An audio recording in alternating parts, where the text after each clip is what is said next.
ମୁଁ କେବେ ବି ବିଜୁ ଜନତା ଦଳକୁ ଭୋଟ ଦେଇପାରିବି ନାହିଁ। ମୁଁ ତ ଭାବିଥିଲି ମୋତେ ଏକ୍ସପେଲ୍ କରିବେ। ନିର୍ମାଲ୍ୟ ଛୁଇଁବା କଥାଟି ଆସିଥିଲା କି ଡକ୍ଟର ସନ୍ତୃପ୍ତ ମିଶ୍ରଙ୍କୁ ରାଜ୍ୟସଭା ପ୍ରାର୍ଥୀ ନ କରାଯାଉ, ଯେ ନବୀନ ପଟ୍ଟନାୟକ ବାଁ ହାତରେ କିଛି ନ ଦେଖିକି ଦସ୍ତଖତ କରିଦିଅନ୍ତି। କ'ଣ ପାଇଁ ଓଡ଼ିଶା ବାହାରେ ଏଇଭଳି ଗୋଟେ ଟ୍ରଷ୍ଟ ଏବଂ ଆକାଉଣ୍ଟ ଖୋଲାଯାଇଛି? ଯେଉଁଦିନ ଆମେ ରାଜ୍ୟସଭାରେ ଭୋଟ ଦେଇଥିଲୁ ସେଦିନ ମଧ୍ୟ ଯେତେବେଳେ मीडिया बंधु मैंने मत प्रश्न करते कौन पाई आमे क्रॉस वोटिंग करूँ, तो मुझे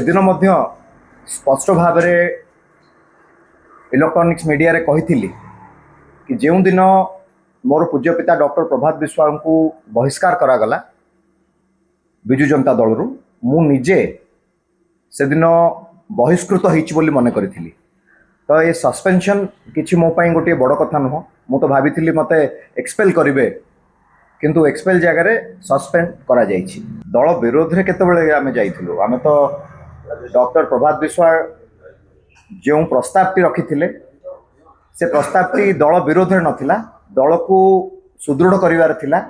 एवं दलर परिस्थिति जहाँ रही केमिति दल आगु सस्टेन करि परिबो से दिगरे ए प्रस्तावटी थिला। डॉक्टर प्रभात विश्वाल स्पष्ट भाव में विजु जनता दलर सभापति नवीन पट्टनायक महोदय को अनुरोध करते कि डॉक्टर संतृप्त मिश्र को राज्यसभा प्रार्थी न करा जाऊ, घोषणा आपण न करूँ। ए कथा को डॉक्टर प्रभात विश्वाल रखिते नवीन पट्टनायक पाखे। तो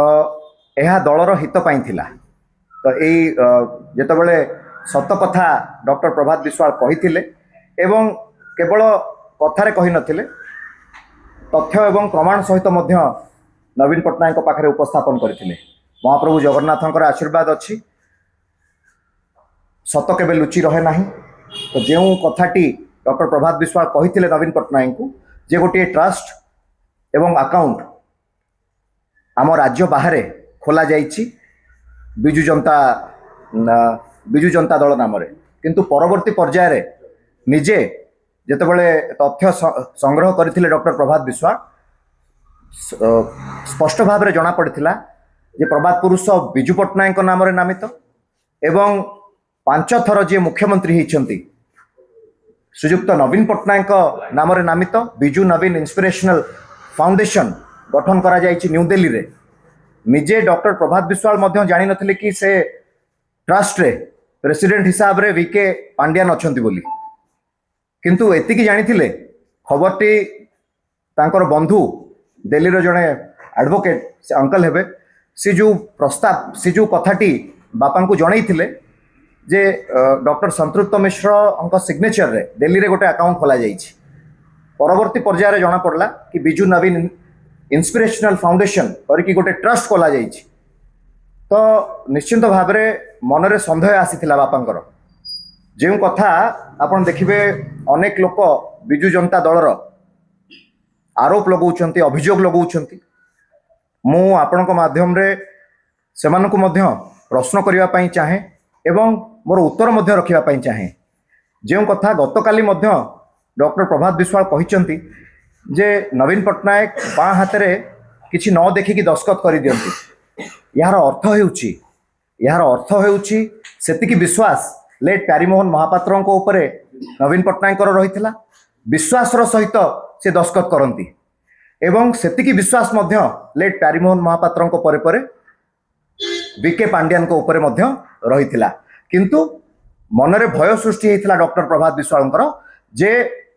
जो भली भाव में दस्खत करा जाइछि विश्वास रे विष दिया जाएनि। तो कारण आपण माने निजे मोर आपण माने मीडिया रो बंधु माने समस्त आज एठी उपस्थित अछंती, आपण माने निजे अनुभव करंतु गोटे कथा जदि गोटे सत कथा को 19 दिन लगे कि गोटे सत कथा को लोकलोचन को आनिबा पई। जेतेबेले डॉक्टर प्रभात विश्वाल ए कथाटी नवीन निवास रे कहिथिले जे डॉक्टर संतृप्त मिश्र को आपण राज्यसभा पठांतु नाही, तांकर दल प्रति किछि अवदान नाही। गोटे संवेदनशील आसन कटक रु तांकु लोकसभा प्रार्थी करिथिला विजु जनता दल 77,000 वोट मार्जिन रे सी परास्त होइथिले। ता परे परे तांकु रिवार्ड मिलिथिला पॉलिटिकल सेक्रेटरी टू नवीन पट्टनायक। तापर पुनर्बार तांको आउ थरे रिवार्ड मिलिला राज्यसभा प्रार्थी भाव में से किसी आपत्ति नहीं आमर व्यक्तिगत शत्रुता संतृप्त मिश्र सांगे किसी नहीं किंतु जेतेबेले खबरटी मिलिथिला कि आउटसाइड स्टेट ओडिशा बाहर यही गोटे ट्रस्ट एवं अकाउंट खोल जा निश्चिंत भाव में सन्देह घेर समस्त को केवल डॉक्टर प्रभात विश्वाल नुह प्रत्येकटी बिजु प्रेमी मन में ये प्रश्न जे कौन पाई ओडिशा बाहर ये गोटे ट्रस्ट एवं अकाउंट खोल आपण मैंने निजे गणमाध्यम रे अछंती जदि पूर्व कथा को आमे मन पकेबा जेतेबेले आनंद भवन को लोकलोचन को अणागला म्यूजियम डिक्लेयर करागला सेतेबेले तो बिजु जनता दल पक्षरु भल भाव सार्वजनीन करा जायथिला प्रिंट एंड इलेक्ट्रॉनिक्स मीडिया रे प्रचार प्रसार मध्य करा जायथिला तो सेही भली भाव रे जदि गोटे भल उद्देश्य रखी जदि सेवार मनोवृत्ति रखी जदि बिजु नवीन इंस्पिरेशनल फाउंडेशन टी गठन करा जायथिला ताहले तार स्पष्टीकरण जो दिन डॉक्टर प्रभात विश्वाल नवीन निवास रे नवीन पट्टनायक पाखरे कथाटी को उपस्थापन करथिले सेही दिन कोन पाई नवीन पट्टनायक ए कथा को एक्सेप्ट करनथिले एडमिट कोन पाई करिनथिले कोन पाई बापा को से दिन बहिष्कार कले जदि सेही कथा को सेही दिन एक्सेप्ट करिथांते एडमिट करिथांते ताहले निश्चिंत भाव में डॉक्टर प्रभात विश्वाल निजे कहिथिले जो जो विधायक माने आसीथिले अनुरोध करिबा पाई तांको निजे बापा कहिथिले कहले कि जदि एहार स्पष्टीकरण डॉक्टर संतृप्त मिश्र दे दियंती कि से गोटे ट्रस्ट गठन करि नाहंती ओडिशा बाहर ताल निश्चिंत भाव में पुओ बिजु जनता दल को ही भोट देव किंतु जो भली भाव में अत्याचार अपमानित करा जायछि जड़े पुओ हिसाब रे मु केबे भी पुनर्बार आपण को कहि रखिया पाई चाहे जेतेबेले मते डका जाइथिला नवीन निवास बापा को बहिष्कार कलार 5 दिन परे मते नवीन निवास डका गला मु भाविथिली जे मते एका डका जाइछि बोधे बापा विषय कथा हवा पई डका जाइछि किंतु जेतेबेले पहुंची मो सहित आउ 7 जन विधायक बंधु माने मध्य सेठी उपस्थित थिले जेतेबेले निर्माल्य छुईबा कथाटी आसीथिला सेतेबेले मु निजे मोर चेयर रू उठी बिजु जनता दल सभापति नवीन पट्टनायक महोदय को मु हाथ जोड़ी कही मु कहली sir I am extremely sorry मु कही कि मु या कही कि मोर माँ मते पिला बेलू शिखई कि जदि सत कहबार अच्छी केबे भी ठाकुरंकर राण किंबा नियम पका जाए नहीं यही कथाटी मु स्पष्ट भाव में कही नवीन पट्टनायक को तो ता सहित यह कही जे आपण जो भली भाव में बापा को बहिष्कार करिसेंती आपण मते आज कहउचंती कि संतृप्त मिश्र को भोट दवापाई कि दत्तेश्वर होता को भोट दवापाई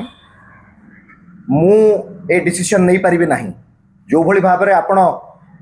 बापा को बहिष्कार करिसेंती बिना कारण रे दया करी आपण ए विषय रे बापा सहित आलोचना करंतु मु केबे भी बिजु जनता दल को भोट दे पारिबे नहीं मु ए कथा नवीन पट्टनायक सम्मुख में स्पष्ट भाव में रखिकी नवीन निवास रू बाहरी थी तो मोर